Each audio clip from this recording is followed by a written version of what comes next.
দেখুন বন্ধুরা, নিশা লাইফস্টাইলে সবাইকে স্বাগতম জানিয়ে শুরু করছি আজকের রেসিপি। আর আজকের রেসিপি সুজি ও নারকেল পিঠা। এর জন্য নিয়ে নিয়েছি 2 কাপ পরিমাণ সুজি ও 2 কাপ পরিমাণ নারকেল কুচি। নারকেলটাকে ভালো করে আমি কুচিয়ে নিয়েছি। এরপরে গ্যাসের উপর প্যান বসিয়ে প্যানটাকে একটু গরম করে দিয়ে দিচ্ছি 1 টেবিল চামচ পরিমাণ ঘি।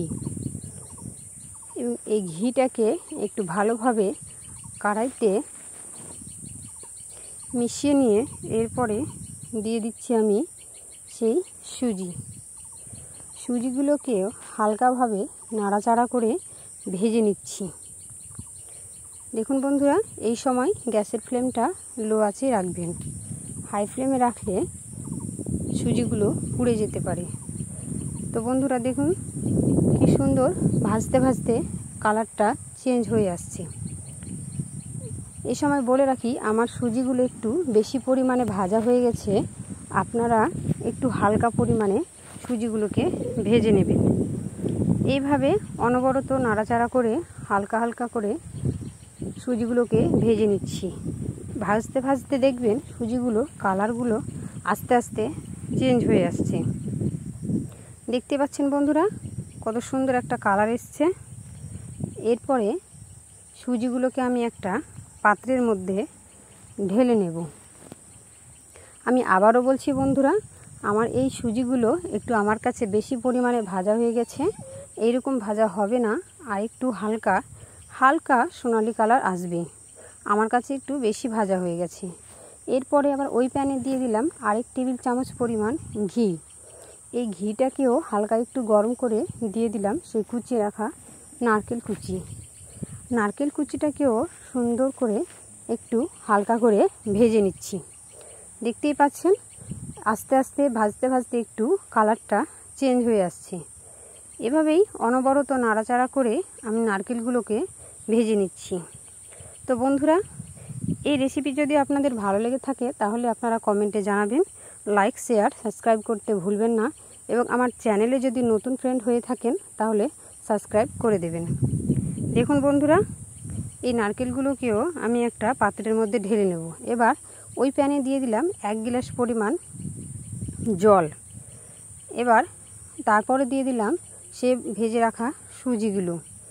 দেখতে পাচ্ছেন বন্ধুরা, এরপরে দিয়ে দিচ্ছি আবার সেই ভেজে রাখা নারকেল কুচি। এবার সমস্ত উপকরণকে এভাবে নাড়িয়ে নিচ্ছি। এবারে দিয়ে দিলাম এর মধ্যে একটা বড় এলাচ, একটা লং, একটা ছোট এলাচ। এরপরে দিয়ে দিচ্ছি 1 কাপ পরিমাণ চিনি। চিনিটা যে যার পছন্দ মতো দেবেন। মিষ্টি খেতে চাইলে চিনিটা বাড়িয়ে দেবেন, না হলে কমিয়ে দেবেন। এরপরে টেস্টটাকে ব্যালেন্সের জন্য আমি দিয়ে দিলাম 1 টেবিল চামচ পরিমাণ লবণ। সমস্ত উপকরণকে এভাবে নাড়াচাড়া করতে হবে। এরপরে আমি কিছু অল্প পরিমাণ দুধ আগে থেকে জাল করে রেখে দিয়েছিলাম। তো বন্ধুরা দেখতেই পাচ্ছেন এখানে আমি 500 গ্রামের মতো দুধ নিয়েছি। এই দুধটাকেও সুন্দর মতো ঝাল করে রেখে দিতে হবে। এবার সেই সমস্ত মিশ্রণগুলোকে একটা পাত্রের মধ্যে থালার মধ্যে নিয়ে একটা শেপ দিয়ে নিচ্ছি। দেখতেই পাচ্ছেন এভাবে একটা ছুরির সাহায্যে আমি বরফি টাইপের শেপ দিয়ে নিচ্ছি। দেখুন বন্ধুরা, আপনাদের দেখাচ্ছি কত সুন্দর হয়েছে, একটা পারফেক্ট হয়েছে। এরপরে সেই দুধের মধ্যে এই বরফির সাইজ নারকেলগুলোকে নারকেল পিঠাগুলোকে আমি দুধের মধ্যে ডুবিয়ে দিচ্ছি। দেখুন বন্ধুরা, নারকেলগুলোকে দুধের মধ্যে দিয়ে 1 রাত্রির মতো ডুবিয়ে ফ্রিজে রেখে দেবেন। সকালে ঠান্ডা ঠান্ডা পরিবেশন করবেন, খেতে খুব টেস্টি হয়। তো দেখুন বন্ধুরা, আমি কিভাবে দুধের মধ্যে দিয়ে দিচ্ছি সেই নারকেল পিঠাগুলো। এবারে একদম রেডি। এবার পরিবেশনের পালা। দেখতে পাচ্ছেন কত সুন্দর হয়েছে। একটু কালচে হয়ে গেছে, আপনারা একটু সাদাভাবে ভাজবেন, তাহলে একটু সাদা হয়ে থাকবে, দেখতে ভালো লাগবে। আমি বারবার বলছি আমার একটু ভাজা, এটা একটু কালচে হয়ে গেছে, বেশি লাল হয়ে গেছে। দেখতেই পাচ্ছেন কত সুন্দর হয়েছে। আমি বানিয়ে একদিন ডুবিয়ে তারপরের দিন